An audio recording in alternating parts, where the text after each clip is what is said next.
ಜನವರಿ 27ಕ್ಕೆ ವಿಚಾರಣೆಯನ್ನ high court ಮುಂದೂಡಿದೆ. CBI ತನಿಖೆ ಬೇಕಾ ಬೇಡವಾ ಅನ್ನೋದರ ಬಗ್ಗೆ ವಿಚಾರಣೆ ನಡೆಯಿತು. ಜನವರಿ 26ಕ್ಕೆ ವರದಿ ನೀಡಲು ಲೋಕಾಯುಕ್ತಕ್ಕೆ ಸೂಚನೆ ಕೊಡಲಾಗಿದೆ. ಜನವರಿ 27ರವರೆಗೆ ತನಿಖೆ ನಡೆಸಬಹುದು ಅಂತ ಹೇಳಿದೆ ಕೋರ್ಟ್. ಲೋಕಾಯುಕ್ತ ಪೊಲೀಸರು ತನಿಖೆಯನ್ನ ಮುಂದುವರಿಸಬಹುದು. ಜನವರಿ 27ರವರೆಗೆ ತನಿಖೆಯನ್ನ ನಡೆಸಬಹುದು ಅಂತ ಕೋರ್ಟ್ ಹೇಳಿದೆ. ಜನವರಿ 27ಕ್ಕೆ ಹೈಕೋರ್ಟ್ ವಿಚಾರಣೆಯನ್ನ ಮುಂದೂಡಿದೆ.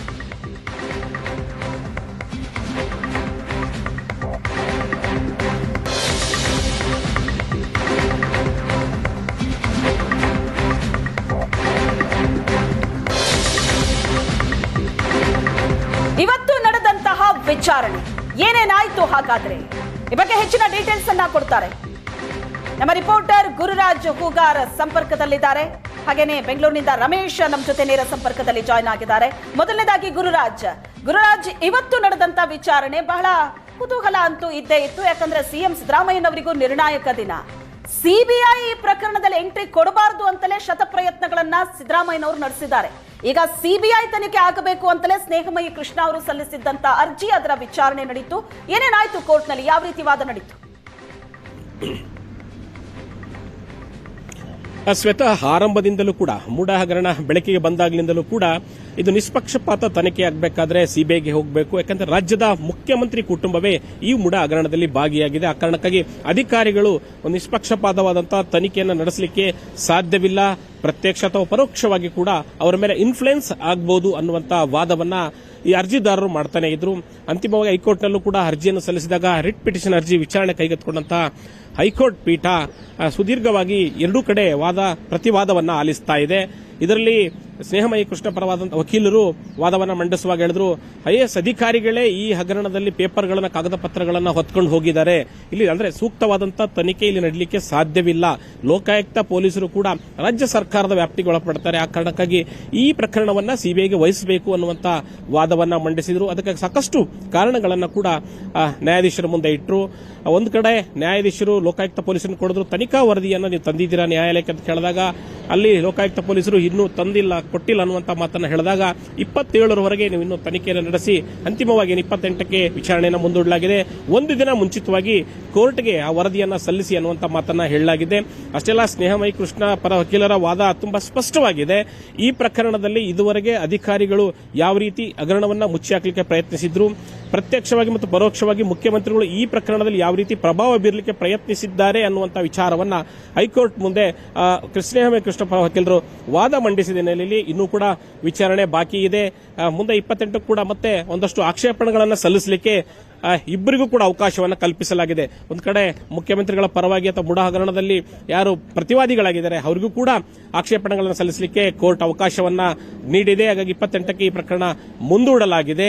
ಮುಖ್ಯವಾಗಿ ಈ ಒಂದು ಪ್ರಕರಣಕ್ಕಿಂತ ಮುಂಚಿತವಾಗಿ ಸರ್ಕಾರ ತಾವಾಗಲೇ ಹೇಳ್ತಾ ಇದ್ರಿ, ಸಿಬಿಐ ತನಿಖೆಗೆ ಹೋದ್ರೆ ಅದನ್ನ ತಪ್ಪಿಸಿಕೊಳ್ಳಿಕ್ಕೆ ಯಾವೆಲ್ಲ ಪ್ರಯತ್ನಗಳನ್ನ ಮಾಡಬೇಕು ಸಿದ್ದರಾಮಯ್ಯನವರು ಬಹಳ ಹಿಂದಿನಿಂದಲೇ ಮಾಡಿಕೊಂಡು ಬಂದ್ರು. ಅದೊಂದು ರಕ್ಷಣಾತ್ಮಕವಾದಂತಹ ಕ್ರಮ ಸಿದ್ದರಾಮಯ್ಯನವರದು ಅಂತಾನೆ ಹೇಳ್ಬೋದು. ಮತ್ತೆ ನಿಮ್ಮನ್ನ ಕಾಂಟ್ಯಾಕ್ಟ್ ಮಾಡ್ತೀನಿ ಗುರುರಾಜ್. ಈಗ ರಮೇಶ್ ಇದ್ದಾರೆ ನೇರ ಸಂಪರ್ಕದಲ್ಲಿ. ರಮೇಶ್, ಈ ಪ್ರಕರಣದಲ್ಲಿ ಈಗಾಗಲೇ ಲೋಕಾಯುಕ್ತ, ಇಡಿ ತನಿಖೆ ನಡೆಸ್ತಾ ಇದೆ. ಆದ್ರೆ ಒಂದು ನಿಷ್ಪಕ್ಷಪಾತವಾದ ತನಿಖೆ ಆಗಬೇಕು ಅಂದ್ರೆ ಸಿಬಿಐ ಇಂದ ಮಾತ್ರ ಸಾಧ್ಯ ಅನ್ನೋದು ಸ್ನೇಹಮಯಿ ಕೃಷ್ಣ ಅವರ ವಾದ ಇಲ್ಲಿ. ಯಾಕಂದ್ರೆ ಅದಕ್ಕೋಸ್ಕರನೇ ಈಗ ಅರ್ಜಿ ಸಲ್ಲಿಸಿದ್ದಾರೆ. ಸೊ ಹಾಗಾಗಿ ಒಂದ್ ವೇಳೆ ಈ ಪ್ರಕರಣದಲ್ಲಿ ಸಿಬಿಐ ಎಂಟ್ರಿ ಕೊಟ್ರೆ ಯಾವ ರೀತಿ ಕಂಟಕ ಎದುರಾಗಬಹುದು? ಇವತ್ತೇನೆಲ್ಲ ಆಯ್ತು? ಸಿಬಿಐಗೆ ಕೊಡುವಂತಹ ಚಾನ್ಸಸ್ ಎಷ್ಟರ ಮಟ್ಟಿಗಿದೆ?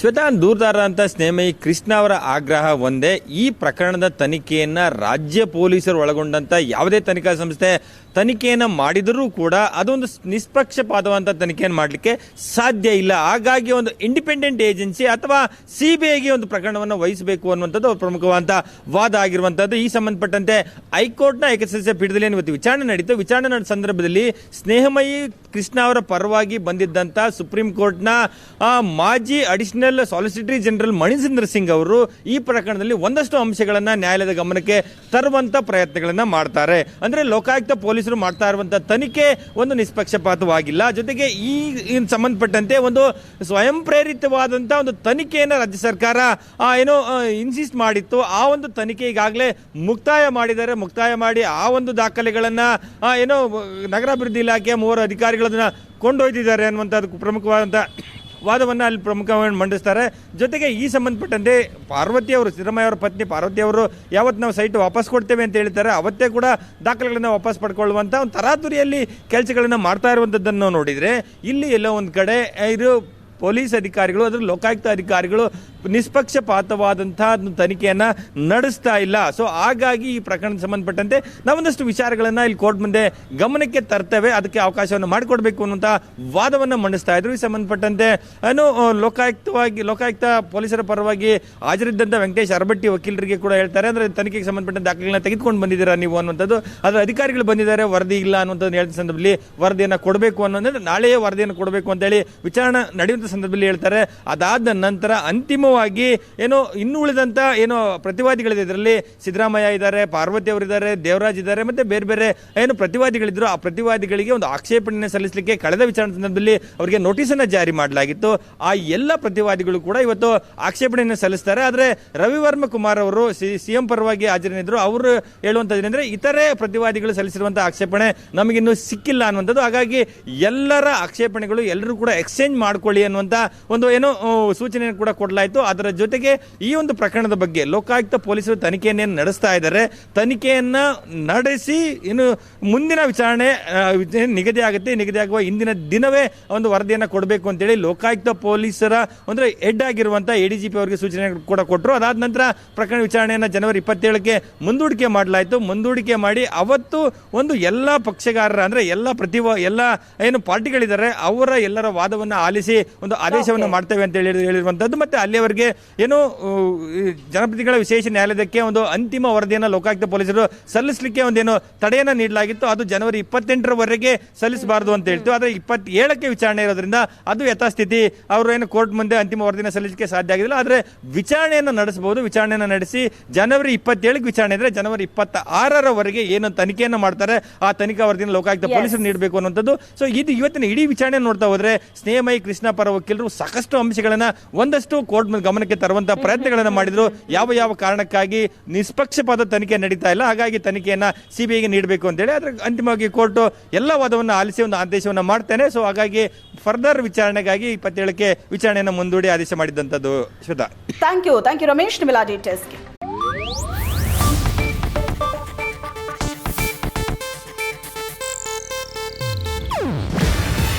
ಇದು ಏಷ್ಯಾನೆಟ್ ನ್ಯೂಸ್ ನೆಟ್ವರ್ಕ್ ಪ್ರಸ್ತುತಿ.